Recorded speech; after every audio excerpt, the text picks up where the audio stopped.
సిటీలో క్షుద్ర పూజలు, అది కూడా హైటెక్ సిటీకి కూతవేటు దూరంలో. ఆదివారం అర్ధరాత్రి నల్ల కోడిని బలిచ్చిందెవరు?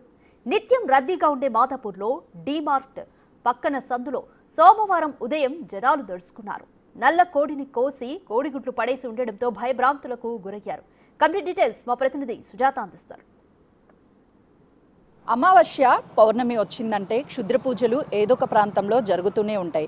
నగరు శివారు ప్రాంతాల్లో ఎక్కువగా ఈ క్షుద్ర పూజలు జరుగుతాయి. కొంతమంది మూఢనమ్మకాలను కొట్టివేస్తుంటే మరికొంతమంది మాత్రం వీటిని నమ్ముతూ ఉంటారు.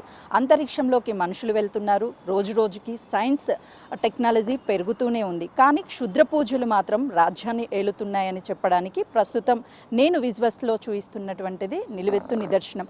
మాదాపూర్ హైటెక్ సిటీ అనగానే అందరికీ గుర్తొచ్చేది అభివృద్ధి చెందిన ప్రాంతము, సాఫ్ట్వేర్ అన్ని కంపెనీస్ ఇక్కడ ఉండడంతో పాటు ఎడ్యుకేటెడ్ వాళ్ళంతా కూడా ఇక్కడ ఉంటూ ఉంటారు.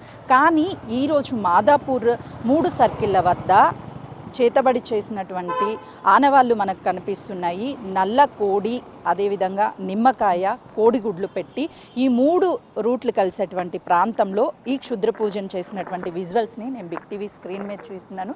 కేవలము ఇది నేను చెప్పడానికి ప్రధాన కారణము, ఇంత టెక్నాలజీ అభివృద్ధి చెందినటువంటి ఈ రోజుల్లో ఇంకా మూఢనమ్మకాలని ఇలా ప్రోత్సహిస్తూ ఎదుట వ్యక్తుల మీద ఇది చేస్తే అనుకున్నది జరుగుతుంది అని ఒక కారణంతో ఈ చేతబడి చేసినటువంటిది మనకు కనిపిస్తుంది. అయితే ప్రధానంగా క్షుద్ర పూజ చేసేటువంటి సమయంలో ఉపయోగించే నిమ్మకాయ, నల్ల కోడి, కోడిగుడ్లు వీటిని పెట్టి ఈ క్షుద్ర పూజను చేసినట్లు తెలుస్తుంది. ఇంకా కూడా ఇలాంటివి నమ్మే వాళ్ళు ఉన్నారా అని కొంతమంది ఆశ్చర్యానికి గురి అవుతుంటే, మరికొంతమంది ఎదుట వ్యక్తులకి ఏమవుతుందో ఈ రోడ్లో చేశారు, చుట్టుపక్కల ఉన్నటువంటి మాకేమవుతుందో అని కొంతమంది భయపడుతున్నటువంటి పరిస్థితి ఉంది. అంటే ఇంకా కూడా క్షుద్ర పూజలను నమ్మి ఈ క్షుద్ర పూజలు చేస్తున్నారు అని అంటే టెక్నాలజీ పెరిగినటువంటి ఈ రోజుల్లో కూడా ఇది ఒక ఆశ్చర్యానికి గురి చేస్తుందనే చెప్పుకోవచ్చు. ప్రధానంగా ఈ క్షుద్ర పూజలు అంటే కొంతమంది భయపడుతూ ఉంటారు, ఎవరి మీద చేశారో ఏం జరుగుతుందో అని. మరి కొంతమంది వీటిని కొట్టివేసే ప్రయత్నం చేస్తారు.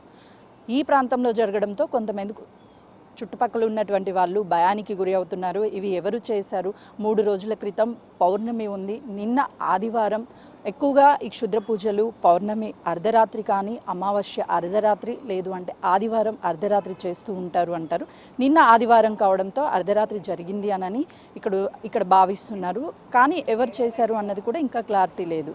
ఇలాంటివి నమ్మొద్దు అని చెప్పేసి చాలా వరకు కొట్టివేస్తున్నటువంటి పరిస్థితి ఉంది. కెమెరామెన్ పరశురామ్తో సుజాత.